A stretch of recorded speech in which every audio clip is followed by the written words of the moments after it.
ملخصنا النهاردة بيبدأ في حي شعبي وناسه طيبين، وبيظهر بطلنا حسن اللي بيمثل دوره مروان المسلماني وهو شاب بسيط راجع من شغله على بيته واضح عليه التعب، وبيكون معاه مكالمة من صاحبه عصام اللي زي أخوه اللي بيكلمه على موضوع التعدين في البيتكوين، وبيقول له أنا سامع إن الموضوع ده فيه مكسب جامد، وبيقول له أنا هجيب العدة والجاروف.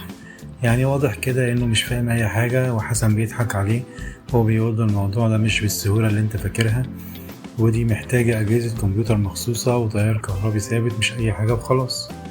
وفي الوقت ده حسن بيسمع استغاثة وناس من جيرانه بيصوتوا، وهنا بنشوف شهامة المصريين، بينسى تعبه وفجأة بيتحول لبطل خارق ويجري على مكان الصوت، وبيكتشف إن في حريق في شقة جيرانه، وفي طفل واقف في البلكونة ومش عارف ينزل ولا حد عارف يطلع يجيبه. وهنا حسن بتجيله فكرة إنه يطلع الدور اللي فوق وينط على البلكونة اللي فيها الطفل، بس بيتعور في إيده تعويرة جامدة، لكنه بيكمل وبينقذ الطفل وبينط بيه على الشارع، والناس بتفرح بيه جدا، وطبعا كالعادة في ناس بتصوره، وبينزل على النت وبيتشهر، لكن هو مش مهتم بحاجة زي كده، وبيروح على المستشفى وبيخيطوله الجرح وبيربط إيده. وبعدها بتظهر بطلة المسلسل ندى، واللي بتقوم بدورها ليلى زاهر، وبنشوف ندى في المستشفى ومعاها عائلتها واختها على السرير، وبيدخل الراجل بنعرف بعد كده انه ابوها، وبيكلمها باسلوب بايخ وبيقول لها انتوا ايه اللي جابكم من المستشفى الغالية دي؟ انا مش هدفع ولا مليم هنا. بتقول له احنا محدش طلب منك حاجة، وبتعرف ان اختها اللي تعبانة دي كانت جايبة درجة وحشة في الامتحان، ومن خوفها من قسوة ابوها رمت نفسها من البلكونة لانها عارفة انه هيضربها وهيفتري عليها. وهنا ندى بتقول له حرام عليك، مش كفاية اللي عملته فيها، كان عايز تطفش اخواتي الصغيرين.